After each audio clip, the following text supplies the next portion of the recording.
Ever feel like your business is stuck in a losing streak no matter what play you call? It's super frustrating, it's exhausting, and let's be honest, it's embarrassing. If you're tired of falling behind while your competitors race ahead of you, it's time to face the brutal truth. And here's what that is that you're failing to make the critical halftime adjustments that your business needs. The second half is starting to slip away very quickly. Unless you make some bold moves now, you're headed for a devastating loss. So, are you going to keep fumbling in the dark, or are you going to step up and lead your team to victory? Welcome to Game Plan Leadership. Our goal is to coach business leaders to team victory by mastering the fundamentals of leadership, transforming teams, and building high-performance habits. I'm 𝗕𝗢𝗢𝗍𝗍, Mayner, founder of Mayner Leadership, where we have helped over 1,000 service businesses and their leaders across 50 different industries to build a streamlined, efficient business operation with elite leadership and a united, high-performing team. We are here to set you up to win. Every other week, we're going to drop fresh plays to sharpen your leadership game. If you're ready to stay ahead of the competition and lead your team to your next victory, make sure that you are in the huddle. Join our roster today so you never miss a strategy session. And stay tuned until the end for an actionable game plan that you can start using today to elevate your leadership and take your business to the next level. Let's dive in, Playmakers.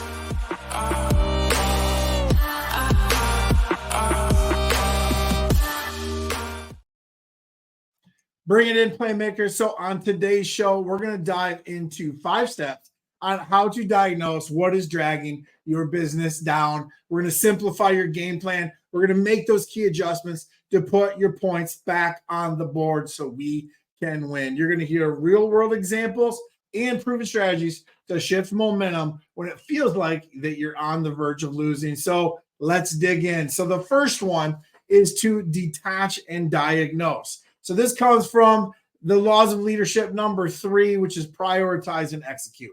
So let's break it down when we talk about sports. So during halftime, a really great coach is going to detach from the chaos of the game. They're going to step back to analyze what is really going on.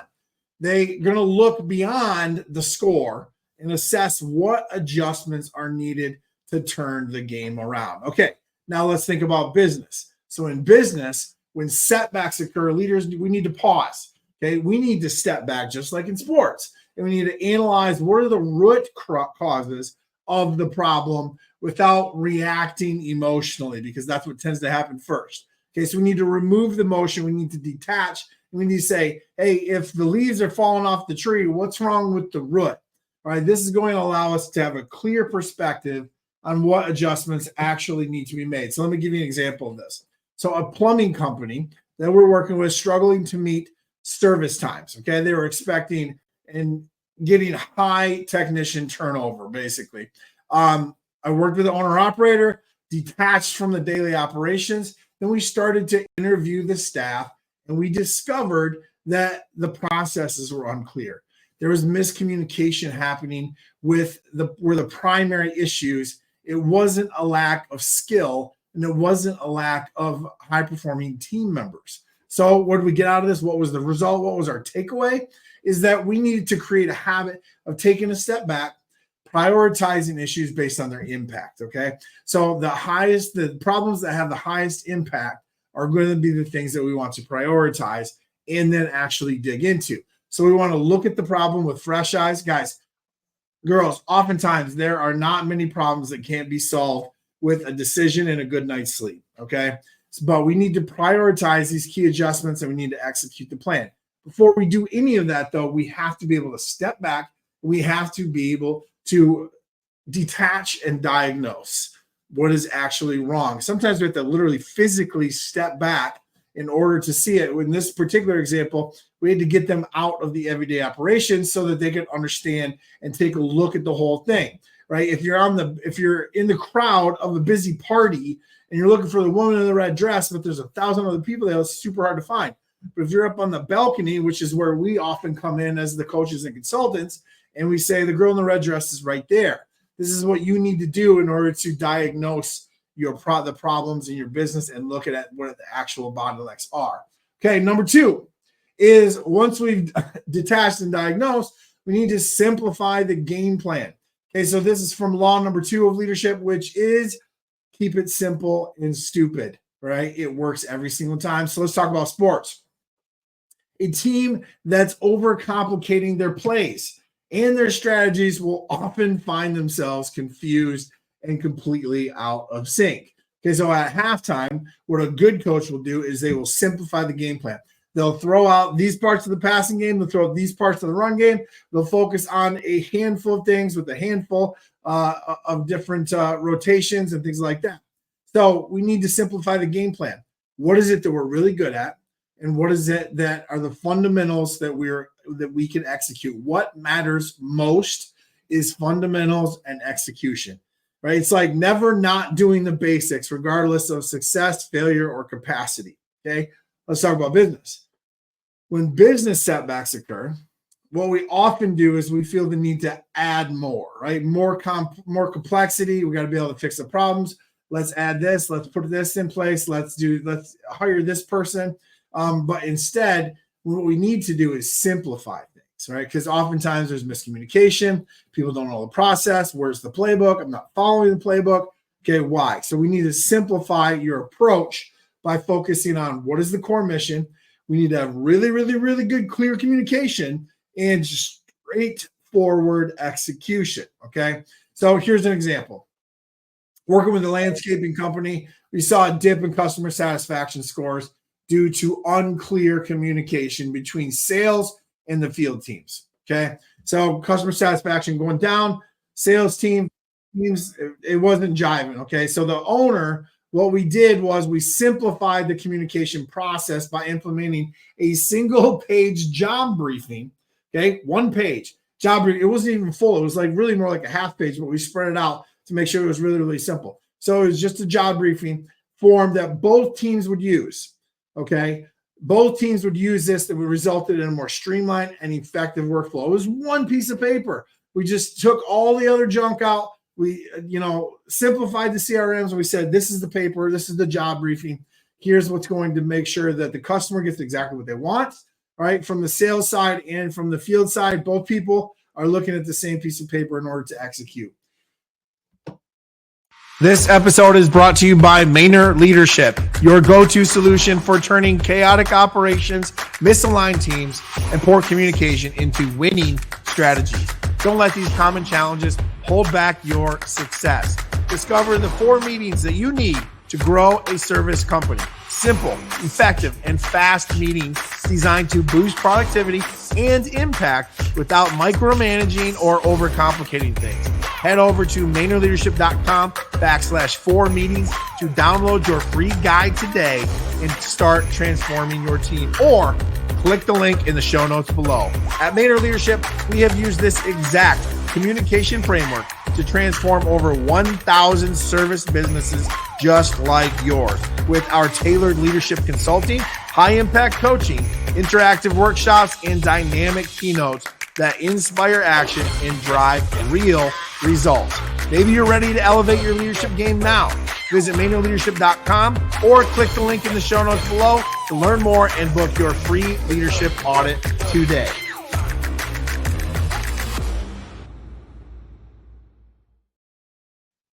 What up, Playmakers? So number 3 is empower the right players. So this is leadership law number 5, which is distribute and empower. So let's talk about sports first.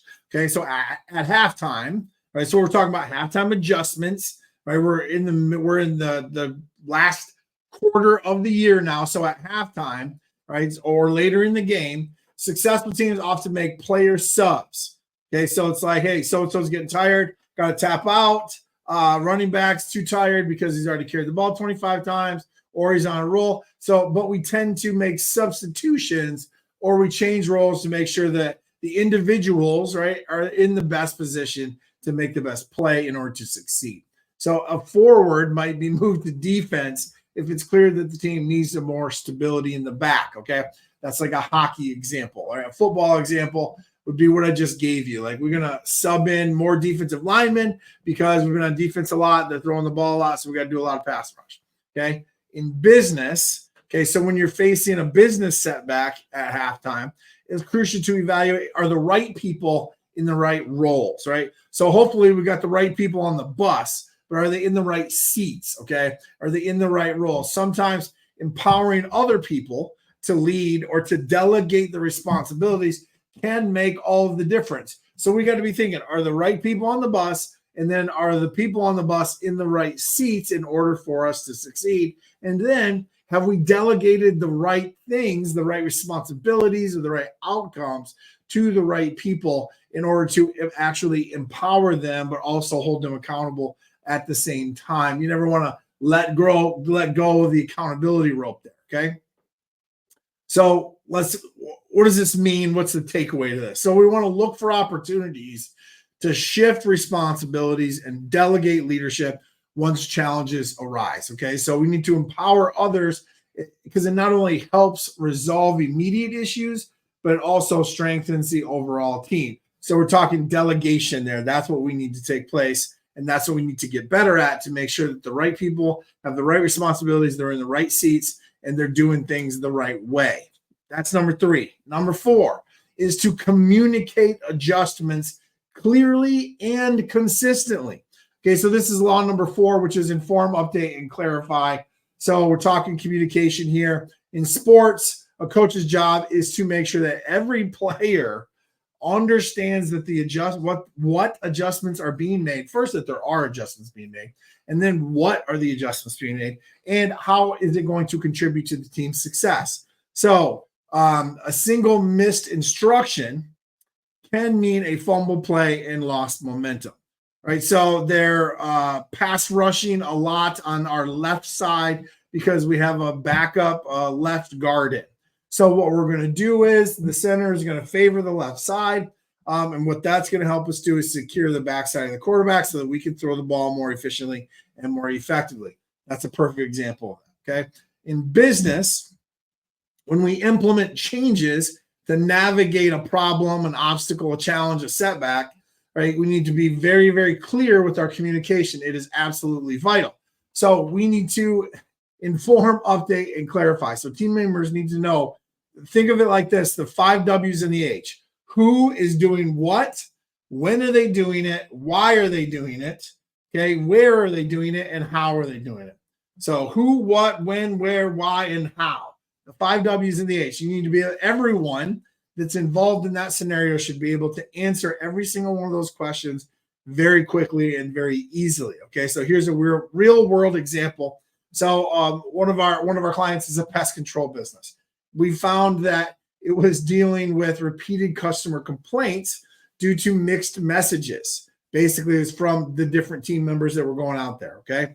So what we implemented was a daily huddle to align all of the communications, to set the expectations, and this ended up actually reducing those complaints by about 50% within the first 30 days, just by a simple 15-minute huddle where we make sure that everyone was in alignment. We were informing everyone of what was going on, right? The who, what, when, where, why, how.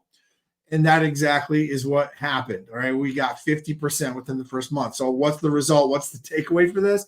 Is that to ensure that every adjustment, okay, is clearly communicated across the whole team, right? Everyone use clear, concise, and simple, consistent messages and reinforce them regularly. There can never be too much communication, okay? And you want to have reliable, and this is one of my things, meeting rhythms, okay? Same place, same time, same day, a similar agenda as you run through these meeting rhythms, right? You got one-on-ones, you got small groups, and you have large groups, okay? That is going to make sure that your communication is at its peak. Number 5 is going to be to review and adjust again. Okay, so after we've implemented all 4 of those first things, you're going to review it and debrief again. Run an after action review and a debrief, right? So what went good and why, what went bad and why, what could do better and why, what did we learn and why, and then what are we going to do differently next time, okay? So even the best adjustments in sports might need to be tweaked again in the second half, okay? Because the other teams make adjustments too. Your competition makes adjustments. Your clients change. Society changes. The market changes. Everything is changing and evolving.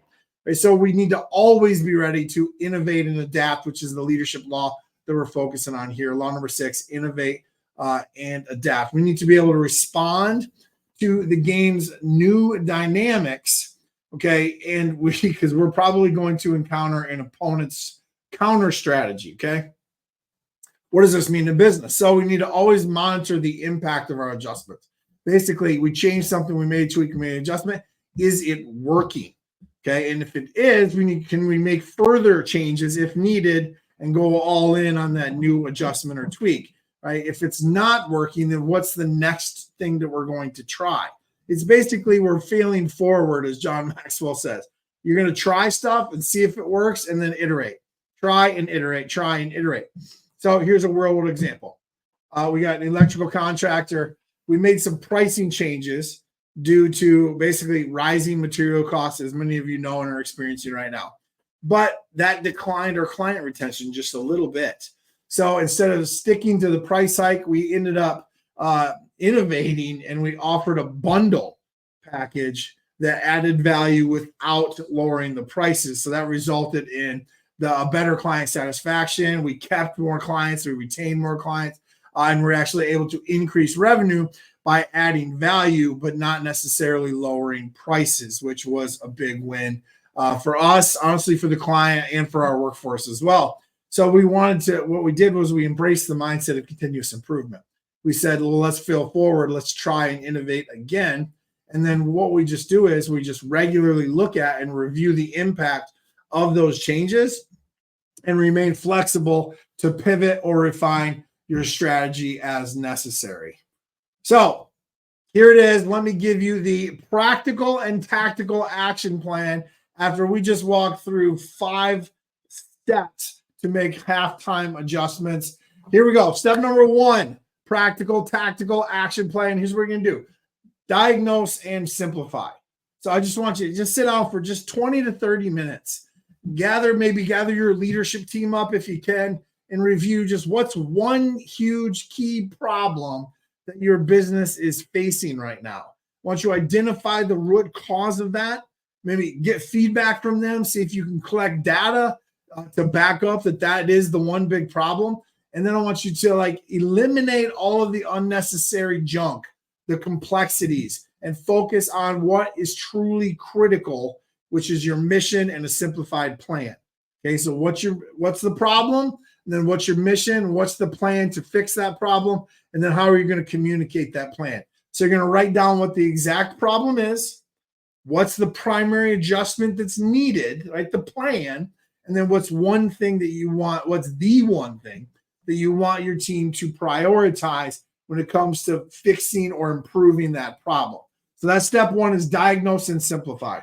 Take 20 to 30 minutes, that's it, and then you communicate it to your team. Step 2 is that once you've defined that adjustment, I want you to tell the whole team. Okay, so you call a huddle, or call a war room meeting.